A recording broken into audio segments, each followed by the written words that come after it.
Zu dieser Lok wurde gefühlt hier auf YouTube schon alles gesagt. Aber halt noch nicht von jedem und von daher herzlich willkommen zu meinem Review der Stadler Euro Dual von SuedExpress.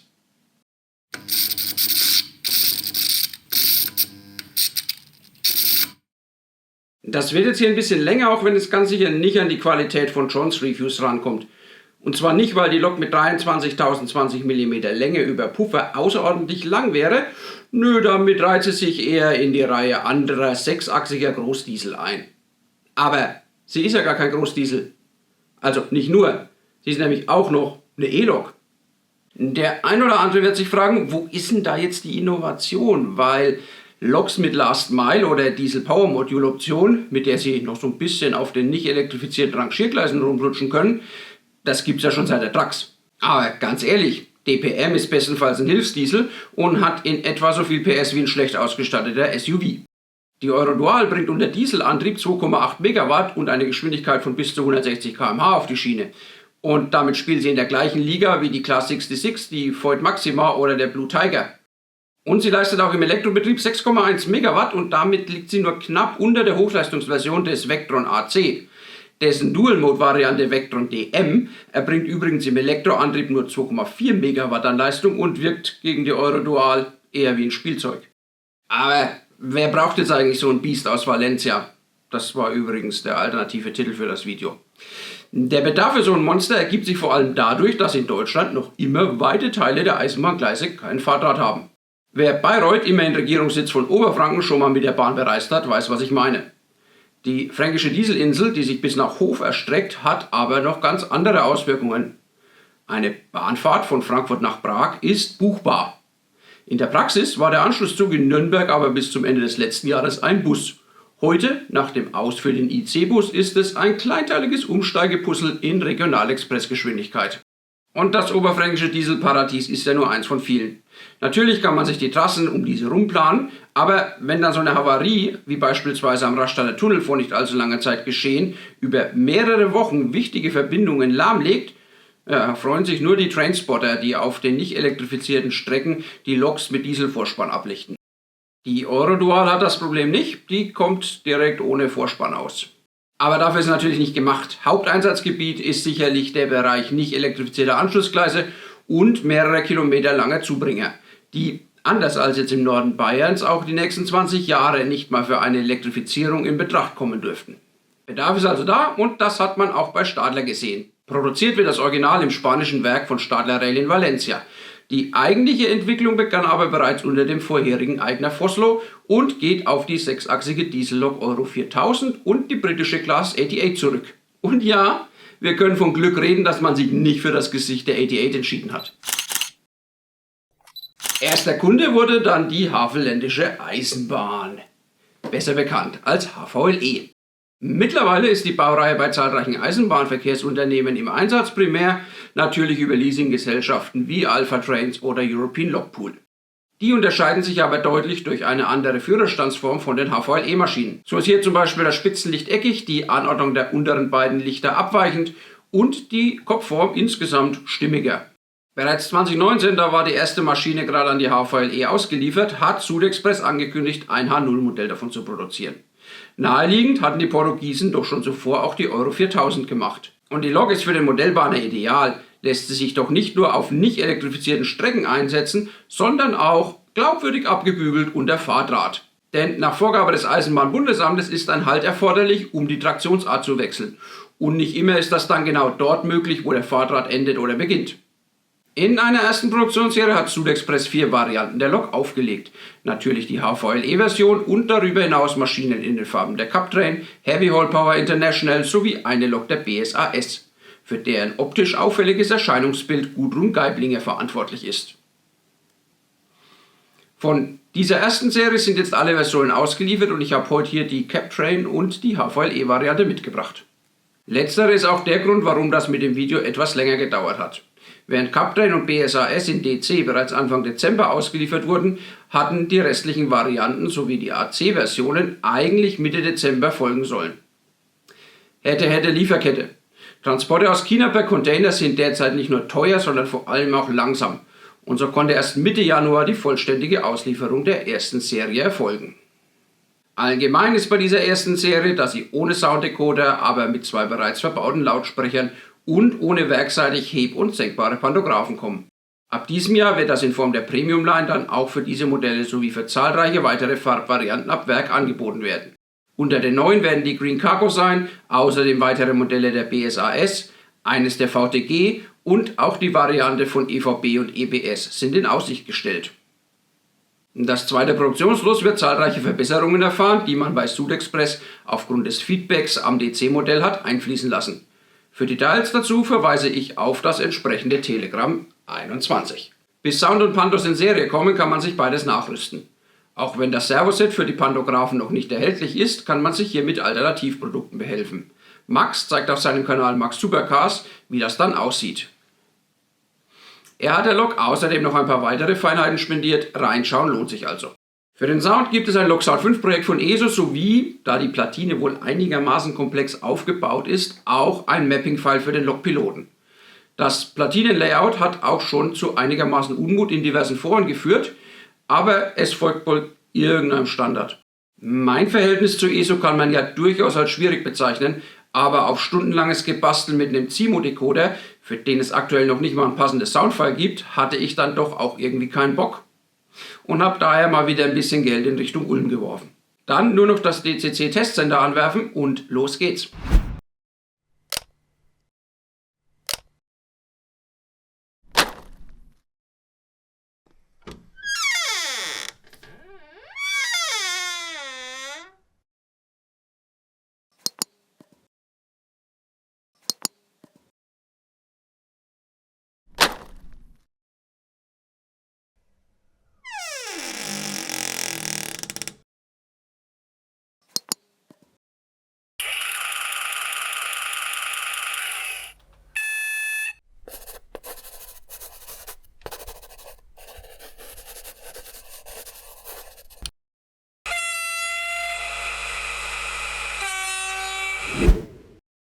Wir bewegen uns bei den Modellen bei Listenpreisen zwischen 280 € für DC und 310 € für AC.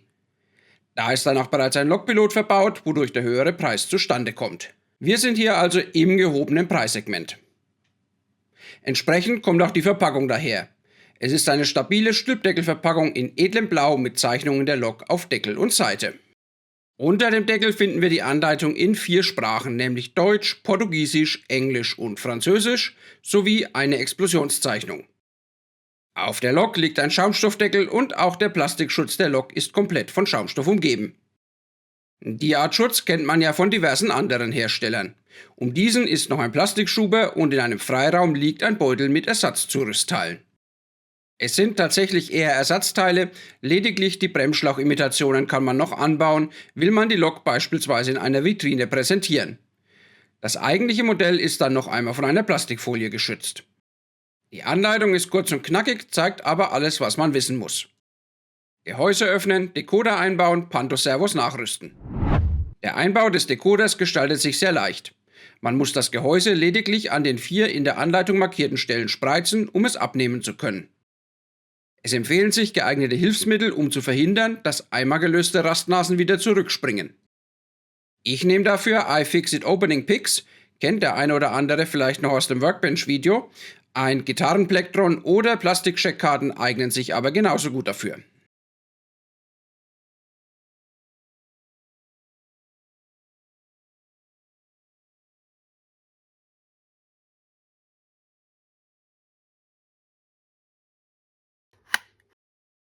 Beim Öffnen muss man darauf achten, dass von der Platine Kabel an das Spitzen- und Führerstandslicht führen. Will man das Gehäuse komplett abnehmen, muss man vorher die Steckverbindungen dieser Kabel auf der Platine lösen. Die Kabellänge ist aber ausreichend, um auch ohne eine komplette Entfernung des Gehäuses problemlos an die Platine heranzukommen.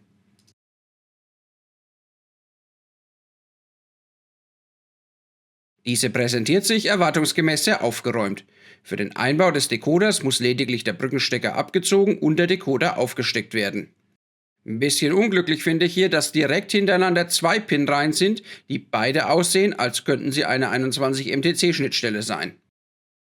Die Anleitung schafft aber hier im Zweifel Klarheit, auch in welche Richtung der Decoder zeigen muss. Das ist ja bei 21 MTC leider nicht eindeutig allein durch die Pin-Anordnung zu klären.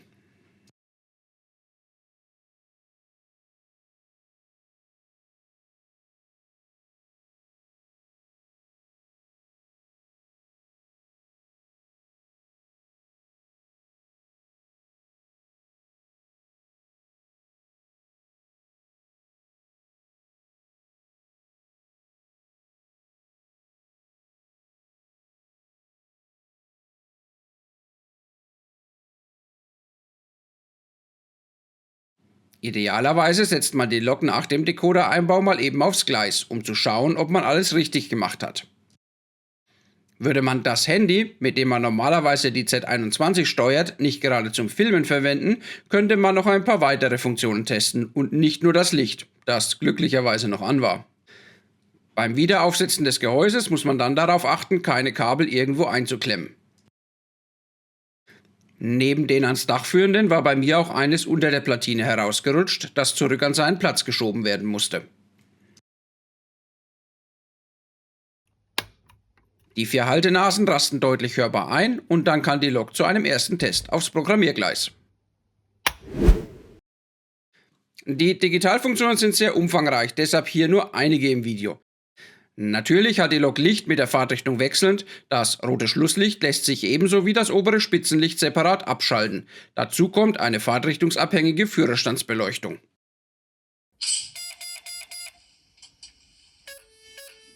Das war eben die Führerstandsaufrüstung und jetzt werfen wir mal den Diesel an.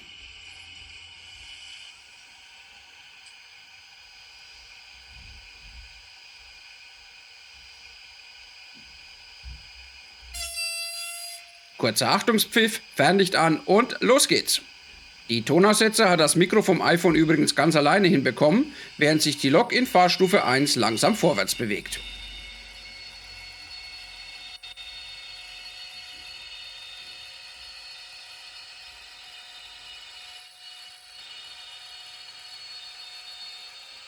Natürlich gibt es auch ein Aufrüsten für den reinen Elektrobetrieb.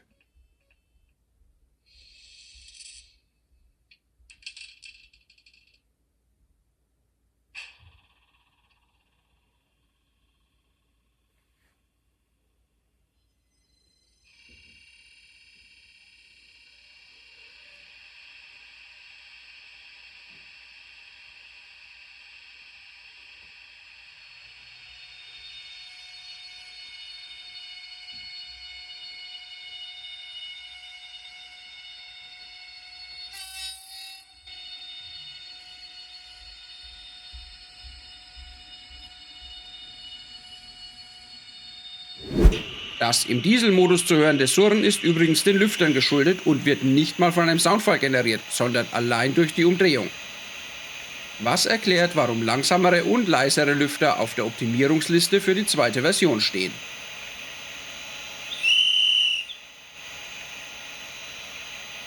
Wen das stört, der kann die Lüfter separat abschalten.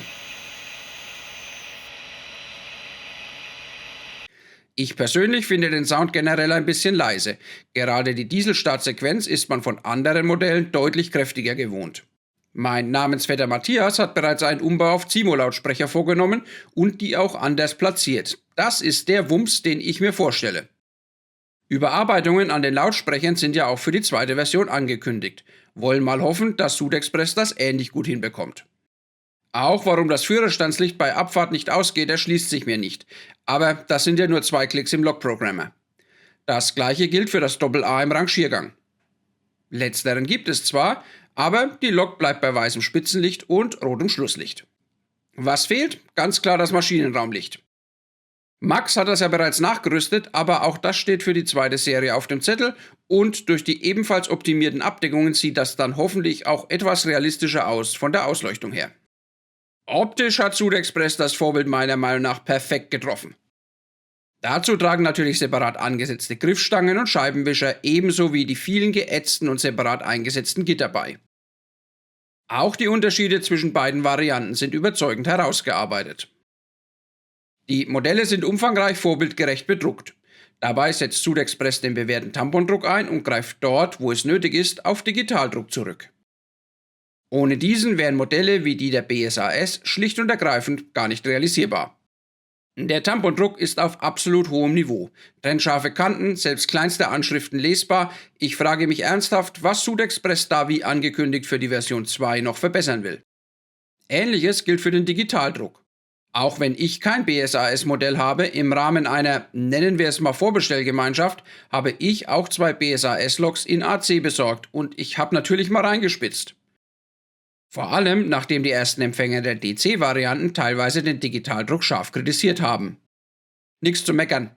Der größte Kritikpunkt ist hier ganz klar die lausige Bildqualität unter normalem Deckenlicht auf meinem Schreibtisch. Der Druck selbst ist auf dem aktuellen Niveau des Digitaldrucks. Wer hier das Maul aufreißt, soll mir erstmal ein Modell zeigen, wo das besser gelungen ist.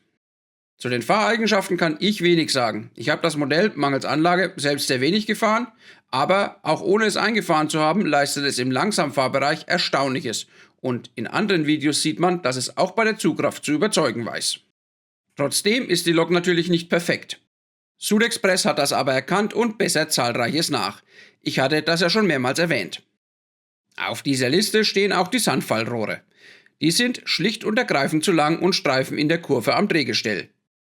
Nichts, was eine gute Schere nicht lösen könnte, aber fragen muss man sich schon, ob das vorher niemand gemerkt hat. Geschlossene Bahnräumer stehen leider auch erst für die zweite Version auf dem Programm. Hier würde man sich wünschen, dass diese auch einzeln erhältlich sein werden, denn das ist ja nicht nur ein Vitrinenthema, sondern auch wichtig für Doppeltraktionen und Ganzzüge, bei denen man heute schon weiß, dass die führende Lokomotive niemals eine andere Aufgabe übernehmen wird. Was leider nicht auf der To-Do-Liste von SUDEXpress steht, sind die Isolatoren des ansonsten sehr ansprechend gestalteten Dachgartens.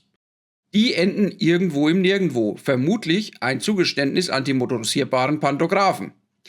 Das geht aber gefühlt besser, vor allem wenn man es mit anderen Loks vergleicht, die dieses Feature auch haben. Darüber hinaus ist die Lok mit Kurzkupplungen nicht ohne weiteres benutzbar. Man sieht das hier sehr deutlich. Mit Bügelkupplung ist der Abstand der Puffer im R3 von Rocco, das ist schon ein Radius über dem angegebenen Mindestradius der Lok, passabel. Mit Fleischmann-Profi-Kupplung kleben die beiden im Innenbogen quasi aneinander. Es besteht die Gefahr einer Überpufferung und als Folge daraus einer Entgleisung. Auch der Federweg der Puffer kann das nicht kompensieren oder wegpuffern, wenn man unbedingt das Wortspiel machen will. Man sieht das sehr deutlich beim Ankuppeln. Der Wagen kuppelt durch einfaches Ranschieben nicht. Man muss die Federung der Puffer bemühen, um die Kupplungen zu verbinden. Ich frage mich ja, ob man das einfach nicht getestet hat oder so haben wollte. Der Kunde will es aus nachvollziehbaren Gründen jedenfalls nicht. Auch die Puffer stehen auf der Optimierungsliste für Version 2. Was bleibt als Fazit? Ein beeindruckendes Vorbild hat SUDEXpress nahezu perfekt umgesetzt. Die meisten Kinderkrankheiten hat man erkannt und verspricht Abhilfe für das kommende zweite Produktionslos. Auf der To-Do-Liste steht aber nichts, was sich für die erste Version nicht auch mit einfachen Mitteln selbst fixen ließe. Man bedient sowohl Zweileiter- als auch Dreileiter-Fans und das Dreileiter-Modell ist ohne Zwangssound erhältlich. Im Hinblick darauf, dass Pico mit den 2022er Neuheiten auch zu Zwangssound für AC-Bahner gewechselt ist, ein nicht zu unterschätzender Aspekt. Wer, wie ich, der Epoche 6 frönt, wird um diese Maschine nicht herumkommen. Ich prophezeie ähnliche Dominanz, wie sie der Vectron bereits zeigt, und ja, das wird zulasten meiner geliebten Class 66 gehen. Aber ich glaube, ich kann mich damit arrangieren. Natürlich wird die kleine Bulldogge immer mein Favorit sein, aber auch die Eurodual ist eine tolle Lok mit großartigen Folierungen, die uns noch viele Jahre Freude bereiten wird. Das Topmodell ist technisch ausgereift und gibt das Original optisch sehr gut wieder. Auch der Preis ist konkurrenzfähig, selbst mit einem Sounddecoder ausgerüstet ist das Modell günstiger als aktuelle Epoche 6 Modelle von Märklin. Wer noch mehr über das Original erfahren will, dem sei die DVD vom Eisenbahnkurier ans Herz gelegt. In schönen, wenn auch von der Auflösung her nicht mehr zeitgemäßen Bildern erfährt man hier alles zum Vorbild und auch, dass man bei Stadler die Lok wohl in schönstem Denglisch als Eurodual bezeichnet. Aber ob man jetzt Eurodual, Eurodual oder Eurodual dazu sagt, es bleibt eine beeindruckende Lok mit einer würdigen H0-Umsetzung, dieses Biest aus Valencia.